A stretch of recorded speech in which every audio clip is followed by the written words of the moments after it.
Good day, everybody.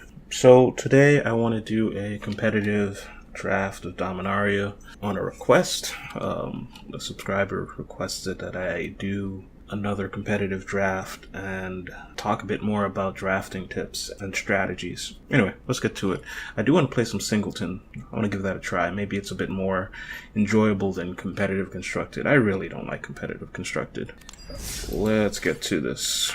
Alright. Pack 1, we have Zahid. So this time around, I want to talk a bit more about quadrant theory. The last time I mainly focused on bread, and I talked a bit about the losing board state, which is an idea in quadrant theory. Quadrant theory, as the name implies, there are essentially four main states that a game could be in. And you want to think about how these cards affect those states, okay?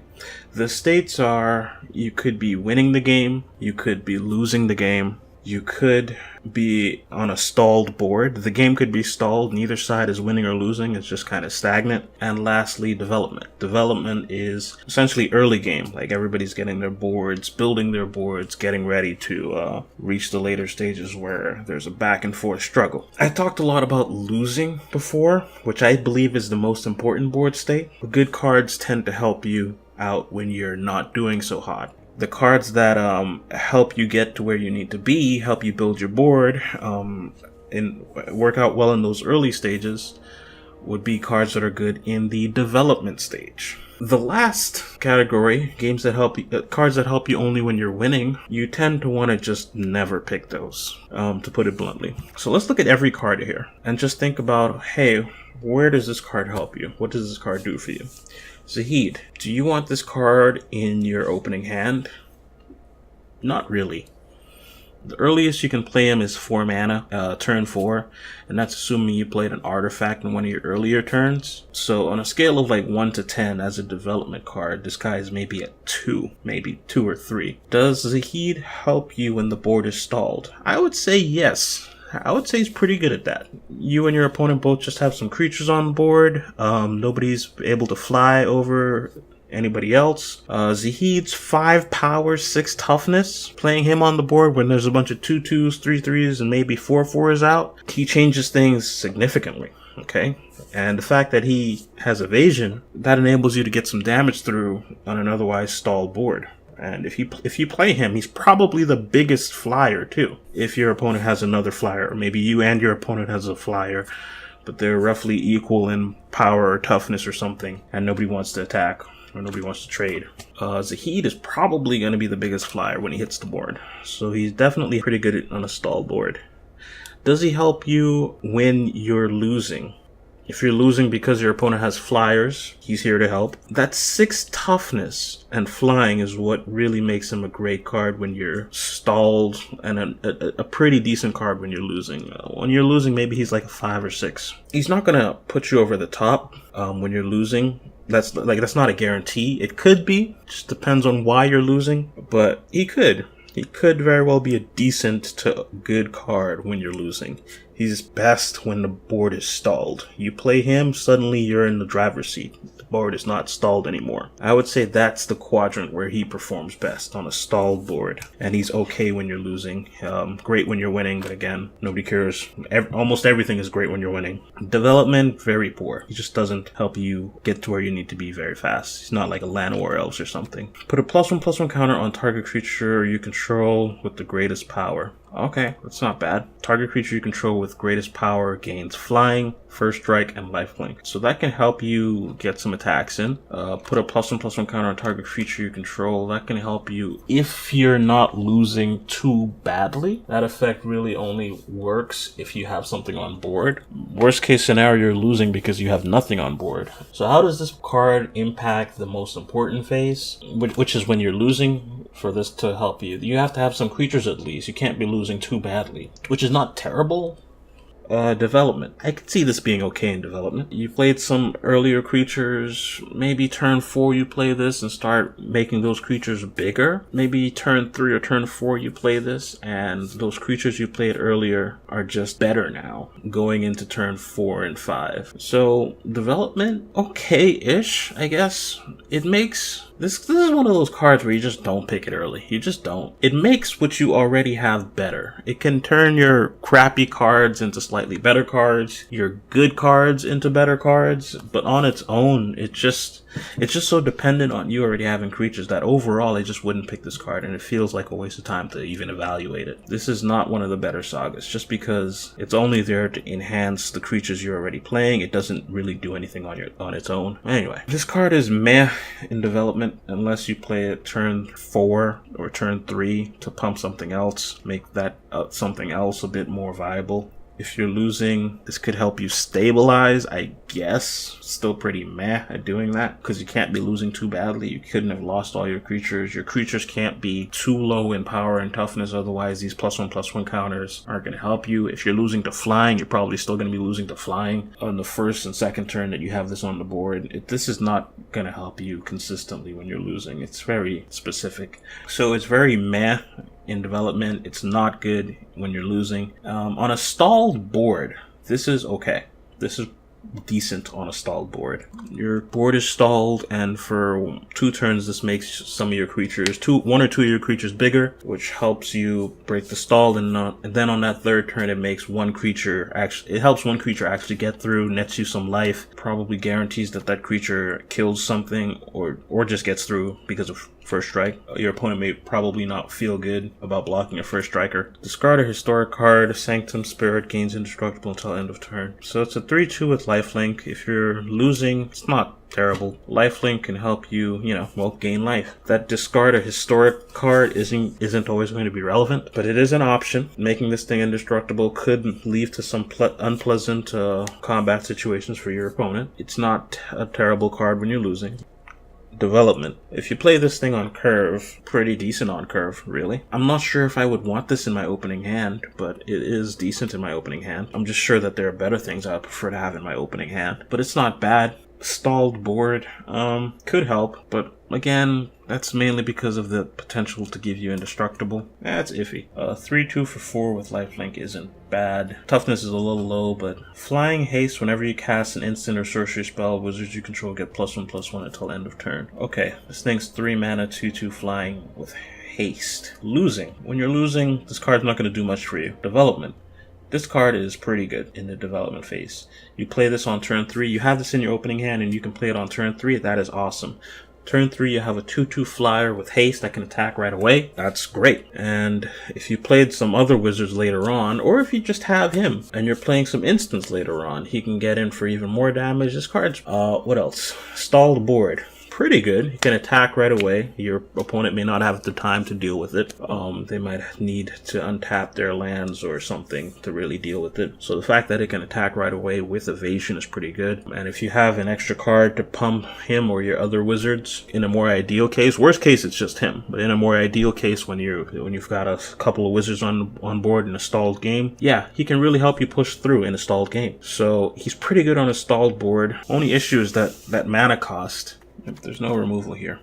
Let's look at the other cards. Sacrifice Tragic Port, return target enchantment card from your graveyard to your hand. Do you want to play this on turn 1? It's not the best play you can make turn 1, but it's an okay play. As soon as your opponent plays a 2/2, this thing kind of just sits there. If you're losing, I suppose there's a chance there's an enchantment in your graveyard that can help you. On its own, though, without an enchantment in your graveyard that can help you, this card's doing nothing for you while you're losing. On a stalled board, is there an enchantment in your graveyard that can help you push through? Maybe. So this card is overall just terrible. Pretty much bad in every category. Artificer's Assistant. So 1 mana, 1/1 flying. Are you happy to see this in your opening hand? Yes. Pretty happy. Once your opponent plays a bigger flyer, kind of just sits back. But until that happens, you feel pretty happy about that you have this guy. So on development, he's pretty good. He's pretty strong. Once he is blocked by a bigger flyer, he still can help you when you play your historic spells. When you're losing, he's not going to help you at all. When the board is stalled, I suppose he can help you poke in some damage if the creatures are stalled on the ground. So he's not terrible when the board is stalled. Evasion in general is pretty good when the board is stalled, especially especially unique evasion like horsemanship, any of those other weird evasions, non-common evasions, aside from just regular, the most common evasion, which is flying. Like unblockable is really good. Costs 1 less to cast if you control a wizard, but even at less evaluate this guy at 5 mana. When you're losing, he can help. He can help a decent bit by blowing something back to your opponent's hand for a turn. That thing's not gone permanently, but it is gone for now, which might be all you need in some cases. You're probably not very happy to see this guy in your opening hand. If he is, and you're able to play him on turn 4, that could be pretty nice. That can feel pretty nice, setting your opponent backwards, helping you develop further than your opponent by really sending them back a bit. It's not as good as just outright killing your opponent's thing, but it can help. On a stall board, this guy's pretty good. He can break the stall by just bouncing back your opponent's best thing for the turn. And again, just like when you're losing and you bounce back your opponent's best thing, sometimes that's all you need. Your opponent might be forced to do some unpleasant blocks for the moment, and then that just screws them up in the future. Development, I have to consider the high likeliness that you play him with just 5 mana, so not too good. Stronghold Confessor, turn 1 play, pretty good. A less common form of evasion than flying, although an easier form of evasion to possibly deal with. So if he's played on turn 1, you're pretty happy. If he's played on turn 4, you're pretty happy.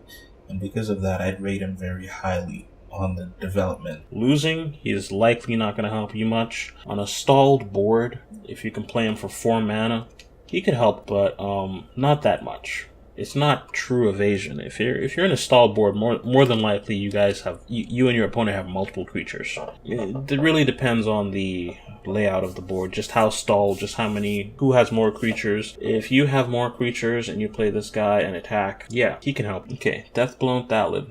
When you're losing, it gives you potentially 2 blockers, a blocker for 1 turn and a blocker for another, but he is still not doing much for you. Development phase, this card is pretty strong. If you play this on turn 3, that's pretty good.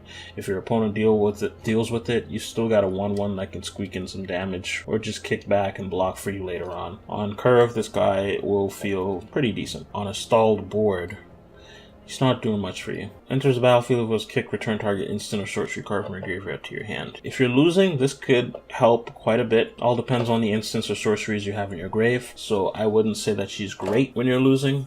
Just possibly good. Overall, I would say okay when you're losing, because it really just depends on the instants and sorceries you get. Hopefully got some nice removal in your graveyard that you can use the following turn. So she could be pretty good on when you're losing. In the development phase, you kind of don't want to play this. Play this on turn 2 and she's not really doing much for you. 1/3 is not that big. I mean, she can block, I guess. That's okay. Ideally, you want to draw this later on so you can retrieve a spell. But then sometimes you just have to play it on turn 2 because you got nothing else and your opponent has a 2/2. When you are stalled, it depends on what you have in your graveyard. Overall, I would not early pick this card. This is a combat trick at best. It can help you when you're not losing too badly, meaning you have a creature that just maybe your opponent's getting in with a flyer. This can help you kill that flyer. Development, you don't want to play this game. You don't want to play this card pretty early. On a stalled board, you don't want to attack. If the game is stalled, your opponent likely isn't attacking, so I guess if you're on offense, that +1/+1 counter can help. It's not that great when the game is stalled. I'm overthinking it. So overall, this card is kind of poor. 4/4 for 4 could be a 7/7 for 8 development. This card is pretty good on turn 4.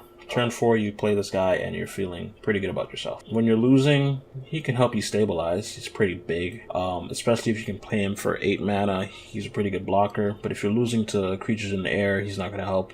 He might help you turn that losing situation into a race. He could turn a losing situation into a stalled or perhaps even winning situation just because of his potential size. He's a good development card that can potentially help you when you're losing if you draw him later on. Like, he could be the beat stick that forces your opponent back a bit and forces them to stop attacking. That's pretty huge. So on a stalled board, his size can help you push through as well. Mammoth Spider. As a development card, if you play this guy on curve, well, once we're at 5 mana, we're not thinking too much about development anymore. I had a little bit of a hard time talking about Academy Journey Mage because of this. If you can draft a Llanowar Elves or 2, sure. When you're losing, this card's pretty solid. If you're losing to flyers, yeah, this card is great. 5 toughness. By the way, I'm going to pick Zahid here. I like Adeliz abilities a lot, but Zahid requires less commitment to 2 colors. I just thought I should say that at some point. Should have done it before I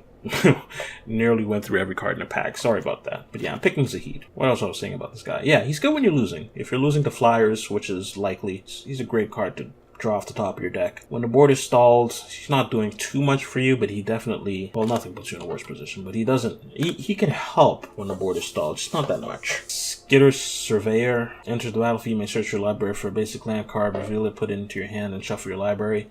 Well, that ability is great on development. Helps you play those lands in the early game more consistently. You're really paying 3 mana just to thin your deck and play your land. So I'm picking Zahid over Adeliz. Adeliz is good on development, good on a stall board, not that great when you're losing. Zahid is excellent on a stall board, good when you're losing, not that great on development. But he's only 1 color, and he is a bit bomby. We have our first removal, our first piece of removal here in Syncopate. I don't see any real bombs here, but let's look through the packs. Tap target creature and opponent controls it doesn't untap during its controller's untap step. And then return all creatures tapped to their owner's hand. This is pretty good. This is removal. You stop their thing for like 3 turns. That's pretty good. Champion of the Flame. It's a 2 mana, 1/1 trample. Fun in EDH. I like this card in one of my EDH decks. Fun in Brawl. I like this card in one of my Brawl decks. As for limited, he requires way too many things to go right for you. You need at least 1 aura or equipment. Maybe pack 3 if I've got some decent enchantment auras already. I might pick him. It's not like an early pack 1 thing. Okay, now I gotta grab all the cool auras and equipments now. Development could be good. All depends on how many auras and enchantments you got in the deck that are already in your hand. So I would say overall poor in development because you rely so much on other cards to really get much out of him. Complete trash when you're losing. On a stall board, you play him without any auras and equipments. Not much is happening for you at that with 1 power trample. So no, not picking that. Can't be the target of abilities your opponent control. Gets +1/+1 for each creature you control. So on her.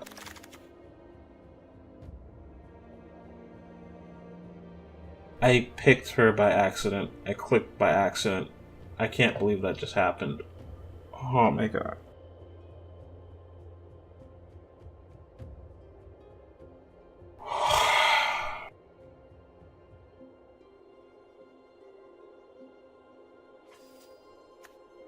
So anyway, I was gonna say,